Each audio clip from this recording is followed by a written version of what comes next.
बात पते की में आज हम लेकर आए हैं भगवान श्री राम, जिन्होंने संसार मर्यादा पुरुषोत्तम कहता है।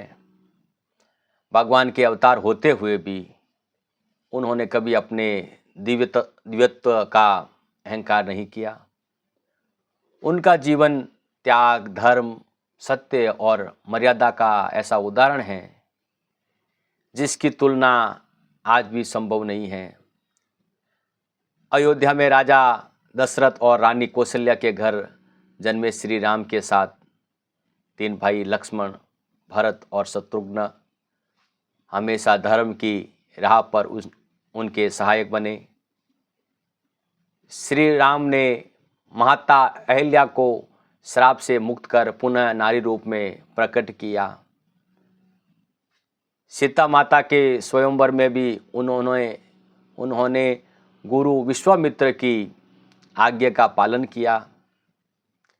आज्ञा मिलने के बाद अंतिम क्षणों में शिव धनुष तोड़कर राजा जनक की प्रतिज्ञा पूरी की।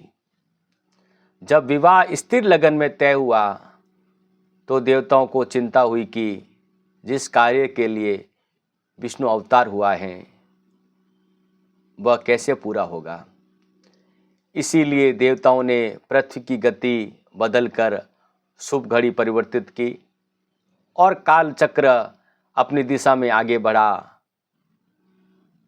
दशरथ जी राम के राज्याभिषेक का आदेश दिया, मगर माता कैकेयी ने दो वरदान मांग लिए।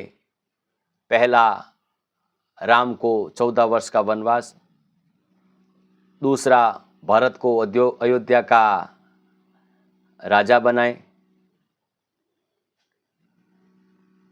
दशरथ जी टूट गए, पर श्री राम ने पिता की आज्ञा को ही अपना धर्म माना और वन को प्रस्थान किया। वन के दौरान श्री राम ने ऋषि मुनियों से धर्म, शक्ति और दिव्य अस्त्र शस्त्रों की विद्या प्राप्त। शूर्पणखा ने विवाह प्रस्ताव रखा, जिससे श्री राम ने एक पत्नी व्रत का हवाला देकर अस्वीकार किया। जब उसने सीता माता पर हमला किया तब लक्ष्मण जी ने उसकी नासिका काटकर दंडित किया। यही घटना आगे चलकर रावण के क्रोध और सीता माता का हरण का कारण बना। श्री राम को अंदेशा था कि अनर्थ होने वाला है, इसीलिए उन्होंने अग्नि देवता का आह्वान कर माता सीता को सुरक्षित अग्नि देवता को सौंपा और सीता माता का छाया रूप अपने साथ रखा। रावण उसी छाया रूप का हरण करके लंका ले गया। जटायु ने सीता को बचाने का वीर प्रयास किया, लेकिन रावण ने उसे घायल कर दिया और जटायु वीर गति को प्राप्त हुए।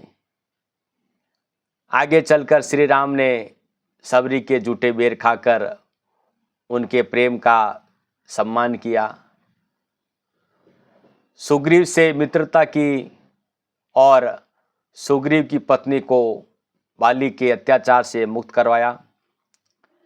लंका जाने के समुद्र के पास शिवलिंग की स्थापना की, जो आज रामेश्वरम के नाम से जाना जाता है।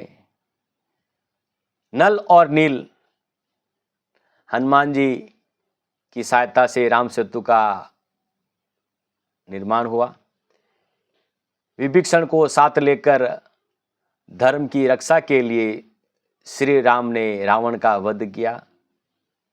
रावण के पास देवताओं द्वारा दी गई सिद्धियां थी, इसीलिए उन सिद्धियों का सम्मान रखते हुए विभीषण के साथ पूरी योजना बनवाई और श्री राम चाहते तो वे एक ही तीर से रावण का अंत कर सकते थे, लेकिन वे चाहते थे कि धर्म की विजय पूरे संसार के लिए उदाहरण बने। श्री राम ने माता सीता को पुनः प्राप्त किया और धर्म की स्थापना की। उनका जीवन आज भी सिखाता है कि धर्म कठिन हो सकता है पर उसकी जीत निश्चित है। जय श्री राम।